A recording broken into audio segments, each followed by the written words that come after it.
I'd like to think the story starts around December of last year, but honestly it could have been like January or February. But it's at least safe to say that this was probably one of the worst times of my life. And that's not even an exaggeration at this point. I've taken into consideration that this is probably one of the worst times of my life. But this was because I was having crazy anxiety and panic attacks literally 24/7, and I don't even really have a good reason as to why sometimes. They were just random. There was one instance where I was texting a friend. We were going to go to the gym together. So I was like, hey, when do you want me to come get you to go to the gym?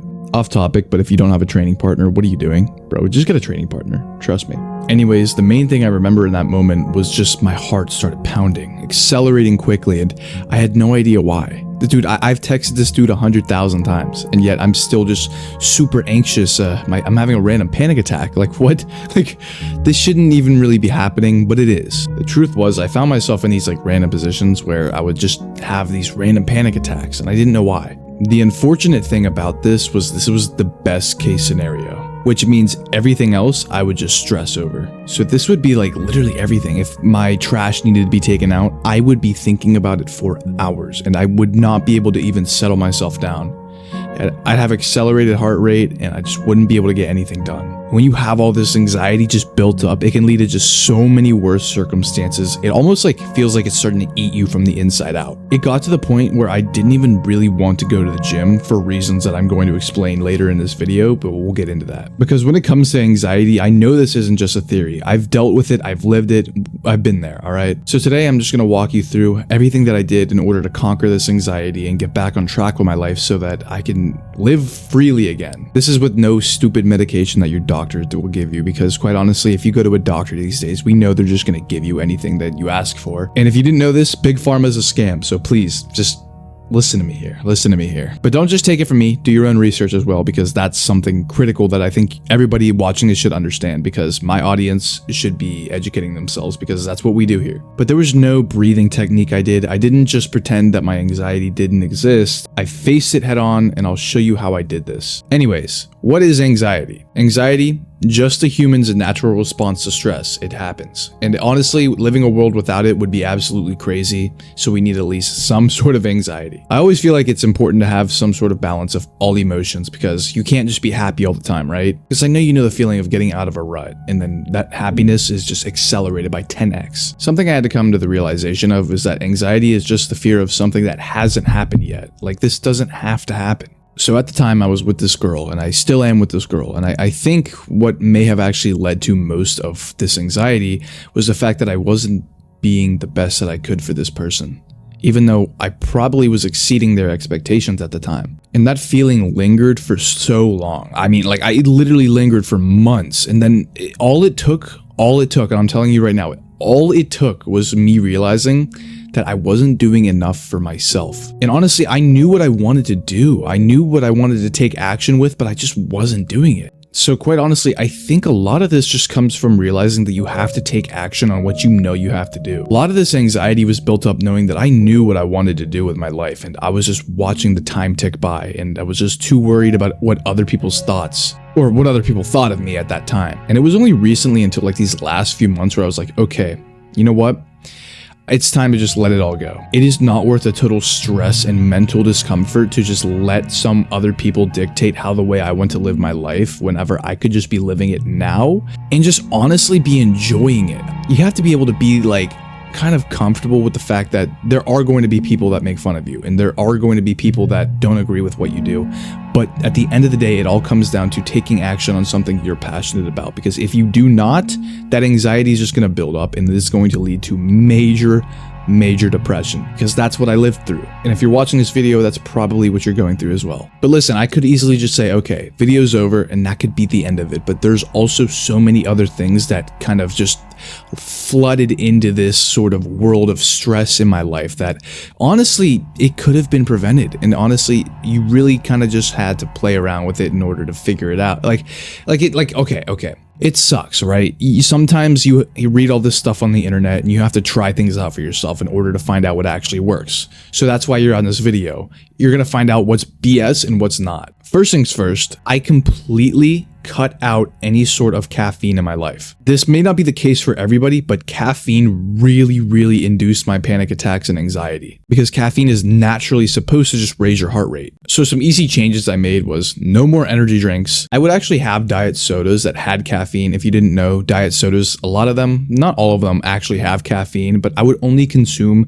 that tiny dose of caffeine before 12 p.m. Because when it comes to your sleep, that we're going to get to that, is really important. So caffeine is a half-life of 12 hours, which means it takes about 12 hours to really even get out of your system. So by the time I want to go to bed, I don't want that in my system. It still probably will, but it's just very trace amounts. But really, if you compound the days on days on days of tons of caffeine that you have, say like you take a pre-workout at 5 p.m., you do that every day, you may not feel it, but it will affect your sleep quality. But I noticed immediately after basically quitting caffeine, that I was super tired for the first 30 days, like the first month of just no caffeine in my system. I was super tired, right? It's almost like quitting any substance cold turkey. But after that 30-day period, what this really led to was just me being way more energized, just doing everyday activities. I had no crashes.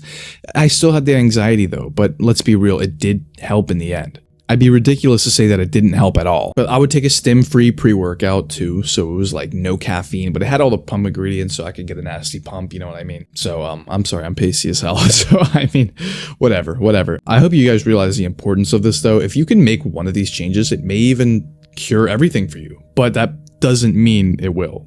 You gotta at least try these things first, let's be real. So the next thing that I got into was my own head.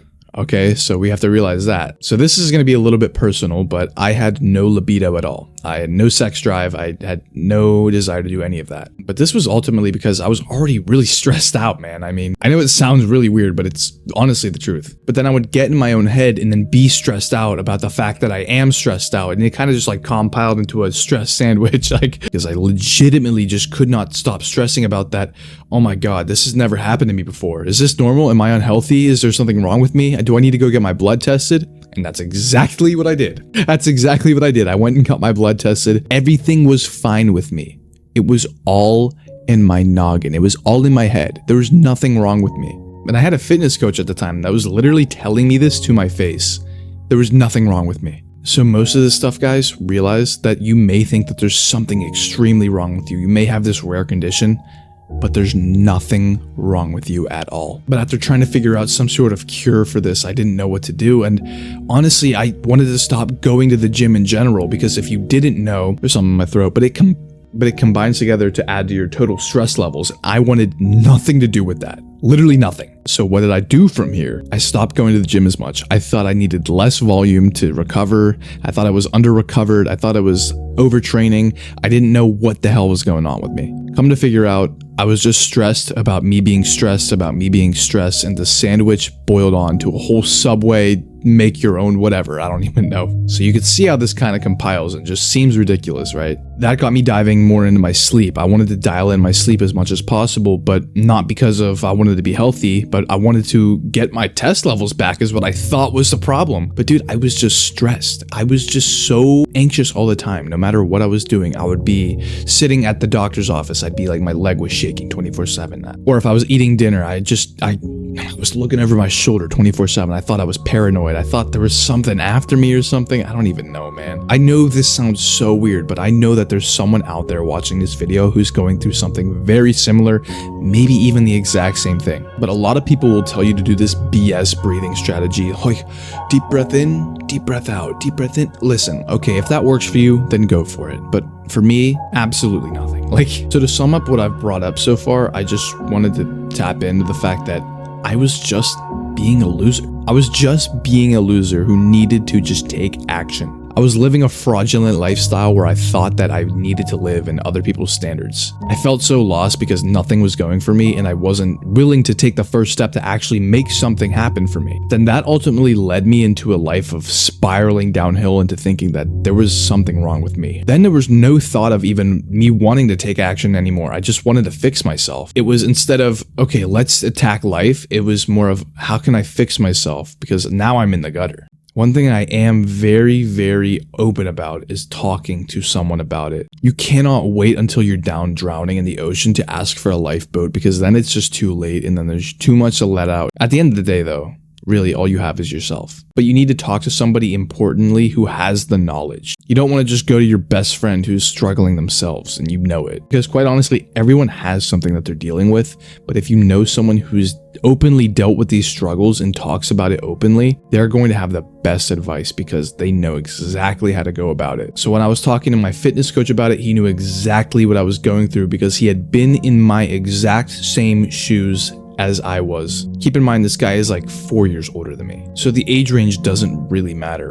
So I don't really want to be rude here, but just don't try to take the advice from someone who doesn't have shit figured out for them. Try and take it from someone who has lived the life, who has been there and been through the struggle, been through the grime. I started to take action. I started to do hard stuff. At this point in my life, I had quit my job, had no idea what I wanted to do after that, yet I loved everyone there and I still have all this love for all those people there. But then that left me with no job for months on end, and I wasn't taking action on social media at all, which is something I was really passionate about. Same with bodybuilding. I was so passionate about going to the gym, yet all that passion died off. But that's because of the stress that I was dealing with from not doing the hard stuff. And it was only recently till everything turned around. So I simply just did hard stuff. Before I knew it, I was entered in a bodybuilding competition, which I am now 2 weeks out of, and I have no idea how I got this far, but I did it anyways. I had gotten a new job. After 6 months maybe of being unemployed, having no purpose, not chasing after anything, I was sick of myself. Like I honestly just could not stand myself. I was so confused of the person I had become. But I always knew I wanted to compete in this bodybuilding show, but I didn't know when. I was always putting it off. I'll do it soon. I'll do it, whatever. And I've had this kind of dream since I was 16. But to put you in perspective, I started lifting when I was 15. So ever since I was 16, I wanted to compete in a bodybuilding show. And I kept putting it off. I used the common excuse, I need more time to grow. But come on now. I could have done it anytime I wanted to. So without hesitation, when my new fitness coach that I could only afford because my other fitness coach, I had ran out of money because I didn't have a job, I hired another fitness coach after I was finally stably employed. And he said, you know what, dude? Let's hop into a prep. Let's hop into a bodybuilding prep. You know what?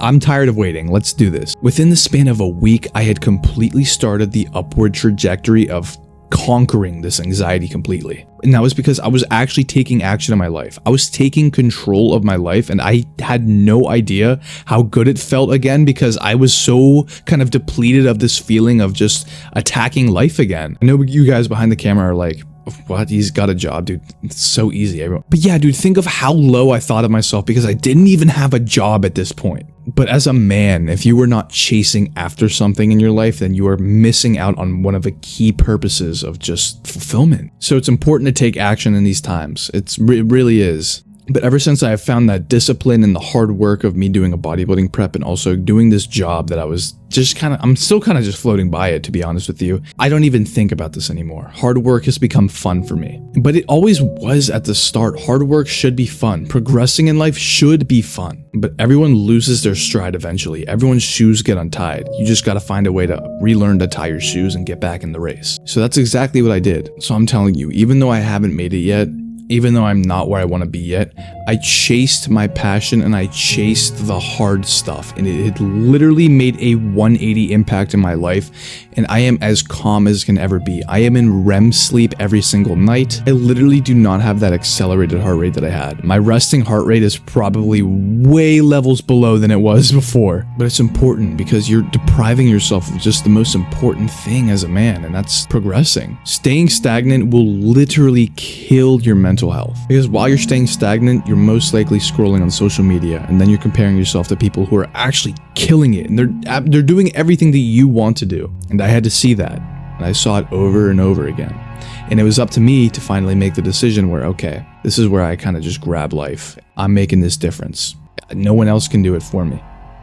It's time to move on from this. But if you're watching this and you found yourself in the same position, or if you are in the same position, I hope that you can gather something very useful from this video, because I truly do not want to have anybody have to feel the exact same feeling that I felt months ago. So if you don't know me, my name's Finn. I'm very passionate about self-improvement, but this is the first video I've ever actually been able to make like this. So I hope you guys enjoyed it, and I hope you were able to find something useful out of it. That being said, I am a fitness coach, so if you are tired of looking the way that you are, looking yourself in the mirror and feeling disappointed for yourself, there's a link down below applying for my coaching. So if that's something you're interested in as well, feel free to click that link and apply, and we'll see if we're fit to work together. Lastly, stop worrying as much. Everything will work itself out as long as you put in the work to get yourself out of the hole. I'll see you guys later.